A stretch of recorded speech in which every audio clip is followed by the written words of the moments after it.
రాకాలోకంకి స్వాగతం. ఈ కంటెంట్ మీకు నచ్చినట్టయితే లైక్ చేయండి, అదేవిధంగా మీ బంధుమిత్రులతో షేర్ చేయండి. ఇప్పటివరకు మీరు సబ్స్క్రైబ్ చేసుకోకపోతే స్క్రీన్ మీద కనిపించే సబ్స్క్రైబ్ బటన్ని నొక్కడం ద్వారా మీరు సబ్స్క్రైబ్ చేసుకోవచ్చును. పక్కనే ఉన్న బెల్ ఐకాన్ని నొక్కినట్టయితే మీకు రాకాలోకంలో కొత్త వీడియో పెట్టగానే నోటిఫికేషన్ ద్వారా తెలియజేయటం జరుగుతుంది. మిత్రులారా, ఆంధ్రప్రదేశ్లో బీజేపీ టీడీపీల పొత్తు విషయంలో బీజేపీ కార్యకర్తల్లో ఒక బలమైన వర్గం మనసులో ఉన్నటువంటి సందేహాలు నిజం కానున్నాయా? టీడీపీకి సంబంధించినటువంటి ఓట్లు బీజేపీకి బదలాయించే విషయంలో క్షేత్రస్థాయిలో పూర్తిగా బదలాయింపు జరగకపోవచ్చును అన్నటువంటి అనుమానాలు ఏవైతే ఉన్నాయో అవి నిజమయ్యేటటువంటి సూచనలు కానవస్తున్నాయని ఆంధ్రప్రదేశ్ రాజకీయాల్ని పరిశీలిస్తున్నటువంటి వ్యక్తులు చెప్తున్నారు. ఎందుకంటే బీజేపీకి కొన్ని సీట్లు ఇవ్వడం జరిగింది. గతంలో కూడా ఈ రకంగా ఇచ్చిన తరువాత టీడీపీ రెబెల్ అభ్యర్థులు నిలబడటము, వీళ్ళ వల్ల ఓట్ల ట్రాన్స్ఫర్ జరగకపోవడము, ఇవన్నీ కూడాను జరిగినాయన్నది బీజేపీ కార్యకర్తల ప్రధానమైనటువంటి ఫిర్యాదు. ఈసారి కూడా అలా జరుగుతుందా? బీజేపీకి ఇచ్చినటువంటి సీట్లలో ఈ రకమైనటువంటి రెబెల్ అభ్యర్థులు రంగంలోకి దిగేటటువంటి అవకాశం ఉందా? ఇదే కనుక జరిగినట్టయితే బీజేపీకి టీడీపీ నుంచి ఓట్ల బదలాయింపు జరిగేటటువంటి అవకాశం లేదు. కాబట్టి బీజేపీ అభ్యర్థులు నష్టపోతారు లేదా ఓడిపోతారు. బీజేపీ నుంచి కూడాను ఈ పరిస్థితులు ఉన్నట్టయితే టీడీపీకి ఓట్ల ట్రాన్స్ఫర్ జరగడం తక్కువ, అయితే బీజేపీ ఓట్లు తక్కువ. చాలా నియోజకవర్గాల్లో బీజేపీకి 2000 నుంచి 5000 ఓట్లు ఉండవచ్చును. క్లోజ్ కాంటెస్ట్ జరిగే చోట, చాలా తీవ్రమైన పోటీ ఉన్న చోట ఈ 1000 నుంచి 5000 ఓట్లు ఉన్నటువంటి బీజేపీ ఓట్లు కూడా బదలాయింపు జరగకపోతే టీడీపీకి నష్టం జరగవచ్చును. అయితే అలాంటి నియోజకవర్గాలు 20-25 కన్నా ఎక్కువ ఉండవు. అయితే ఓవరాల్గా చూసినట్లయితే చాలా చోట్ల టీడీపీ తరఫున తిరుగుబాటు అభ్యర్థులు రంగంలోకి వస్తున్నారు బీజేపీకి ఇచ్చినటువంటి సీట్లలో కూడాను. ఉదాహరణకి అరకు అసెంబ్లీ నియోజకవర్గాన్ని కనుక మనం తీసుకుంటే, అరకులో బీజేపీ పాంగి రాజారావుకి టికెట్ ఇచ్చింది. ఆయనకు పూర్తిగా మద్దతు ఇవ్వాల్సినటువంటి టీడీపీకి సంబంధించినటువంటి constituency incharge, Araku assembly constituency incharge అయినటువంటి దొన్నుదొర ఇప్పుడు తిరుగుబాటు అభ్యర్థిగా తాను రంగంలోకి దిగుతానని చెప్పి ప్రకటిస్తున్నారు. టీడీపీ కార్యకర్తల్ని సమాయత్తం చేసుకుంటున్నారు, మొబిలైజ్ చేసుకుంటున్నారు. ఆయన గనక నిజంగా రంగంలోకి దిగి పోటీలో గనక ఉన్నట్లయితే బీజేపీ అభ్యర్థి గెలుపు ఇబ్బందికరమైనటువంటి పరిస్థితిలో ఉంటుంది. అదేవిధంగా దీని ప్రభావం ఈ రాజకీయంగా ఈ ఓట్ల బదలాయింపులు వచ్చే ఇబ్బంది ఫలితం పక్కనున్నటువంటి పాడేరు ఇతర నియోజకవర్గాల మీద కూడా పడే అవకాశం ఉంది.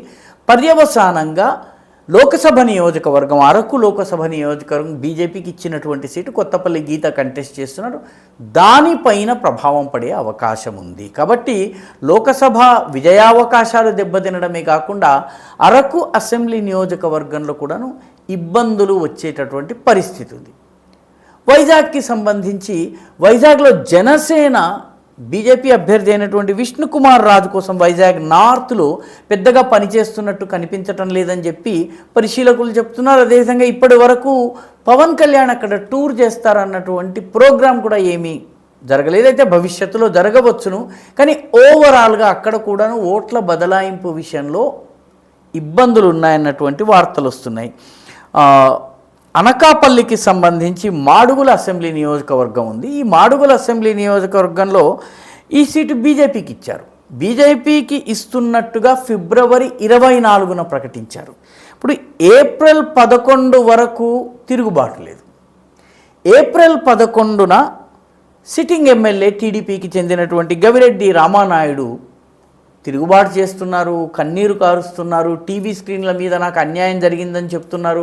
ఆయన కనుక రంగంలోకి ఒక రెబెల్ అభ్యర్థిగా దిగినట్టయితే బీజేపీ అభ్యర్థి యొక్క విజయ అవకాశాలు ఖచ్చితంగా దెబ్బతింటాయి. ఎందుకంటే ఓట్ల బదలాయింపు జరిగేటటువంటి అవకాశం లేదు. ఇది జరుగుతుంది. ఇప్పుడు అనపర్తి విషయంలో కూడాను ఇప్పుడు రకరకాల ప్రశ్నలు లేవనెత్తుతున్నారు. ఎందుకంటే టీడీపీ నుంచి బీజేపీకి అభ్యర్థి ఎవరైతే శివరామరాజు ఉన్నారో ఆయనకి అసలు సహకారం అందటం లేదు.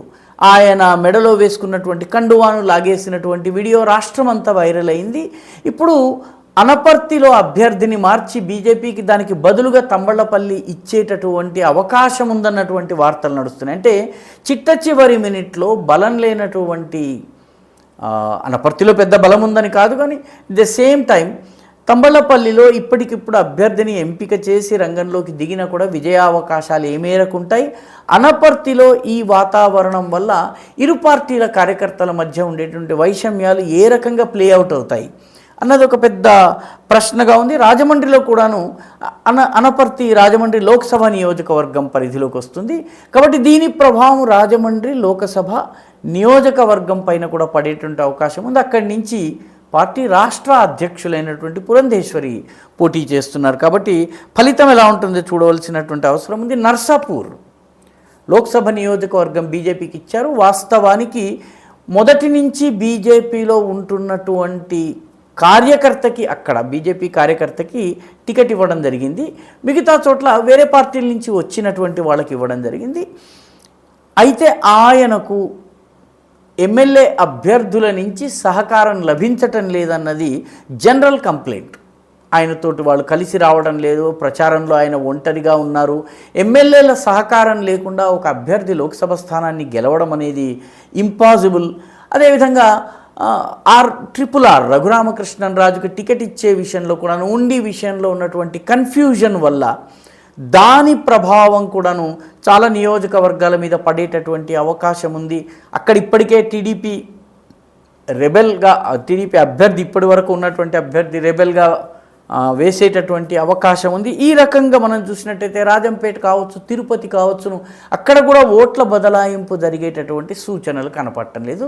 ఓవరాల్గా బీజేపీకి ఇచ్చినటువంటి సీట్లలో టీడీపీ తరఫు నుంచి ఒక రకంగా రావలసినంత సహకారం రావడం లేదన్నది బీజేపీకి సంబంధించిన బీజేపీ అభ్యర్థులు కానీ, నాయకులు కానీ, బీజేపీ మద్దతుదారులు కానీ చెప్తున్నటువంటి ప్రశ్న.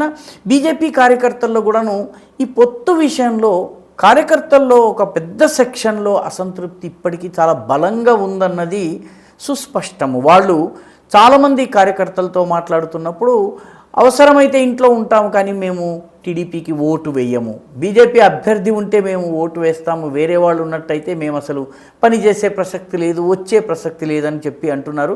బీజేపీకి పెద్దగా ఓట్లు లేవు, సందేహమే లేదు.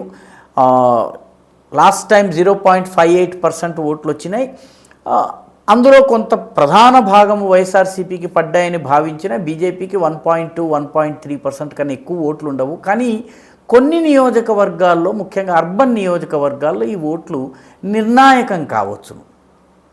కాబట్టి వాస్తవానికి టీడీపీ బీజేపీ నాయకులు కూర్చుని ఈ ఓట్ల బదలాయింపు విషయంలో, క్షేత్రస్థాయిలో కార్యకర్తల మధ్య సమన్వయం విషయంలో దృష్టి సారించవలసినటువంటి అవసరం ఉంది.